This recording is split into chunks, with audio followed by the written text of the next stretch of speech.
வீட்டை விட்டு வெளியேறி காதலன் வீட்டில் தஞ்சமடைந்த இளம் பெண்ணால் உண்டான இரு குடும்ப தகராறு, இரு ஊராருக்கு இடையேயான கலவரமானதால் பதற்றமடைந்த பெண் காவல் உதவி ஆய்வாளர் மயங்கி சரிந்த காட்சிகள்தான் இவை.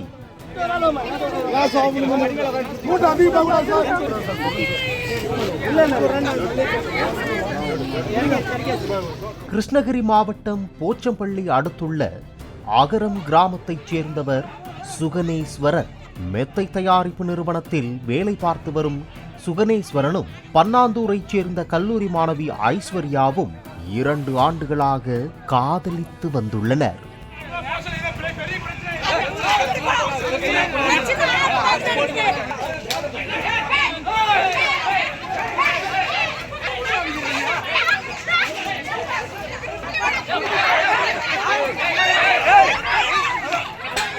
மகளின் காதல் விவகாரம் தெரிந்ததால் வேறொரு வரன் பார்த்து திருமணம் செய்ய ஏற்பாடுகள் செய்துள்ளனர் அவரது குடும்பத்தினர்.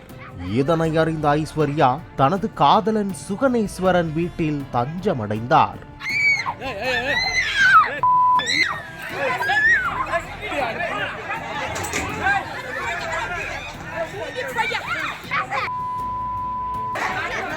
கோபத்துடன் அகரத்திற்கு சென்ற ஐஸ்வர்யாவின் பெற்றோர் மற்றும் அவரது உறவினர்கள் ஆள் தெரியாமல் சுகனேஸ்வரனுக்கு பதிலாக பக்கத்து வீட்டைச் சேர்ந்த விஸ்வாவை தாக்கியதாக கூறப்படுகிறது.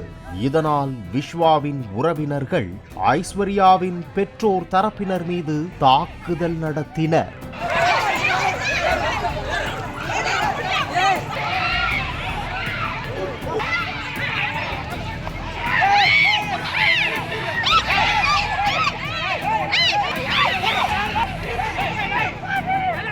தாக்குதல் சம்பவம் குறித்து தகவல் அறிந்த பன்னாந்தூர் கிராமத்தினர் அகரம் நோக்கி வந்தனர். சாலையில் வருவோர், டூ வீலரில் வருவோர் என ஒவ்வொரு மூலையிலும் ஒருவரை ஒருவர் தாக்கிக் கொண்டதால் கலேபரமாக மாறியது அகரம் கிராமம்.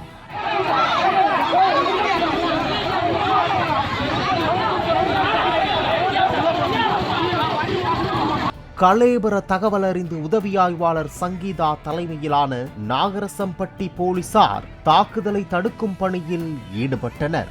குறிப்பாக எஸ்ஐ சங்கீதாவே எங்கெல்லாம் தாக்குதல் நடந்ததோ அங்கெல்லாம் சென்று விலக்கிவிட்டார். ஓடி ஓடி சமாதானப்படுத்திய எஸ்ஐ சங்கீதாவிற்கு ஒரு கட்டத்தில் மூச்சடைப்பு ஏற்பட்டு மயங்கி சரிந்தார்.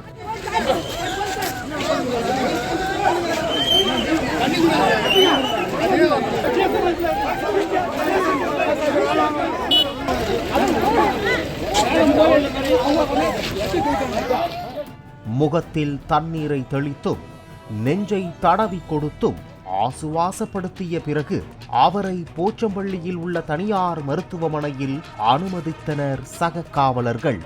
இதனையடுத்து டிஎஸ்பி முத்துகிருஷ்ணன் தலைமையில் கூடுதல் போலீசார் வரவழைக்கப்பட்டு நிலைமை கட்டுப்படுத்தப்பட்டது. பாலிமர் செய்திகளுக்காக ஊத்தங்கரை செய்தியாளர் அருண்.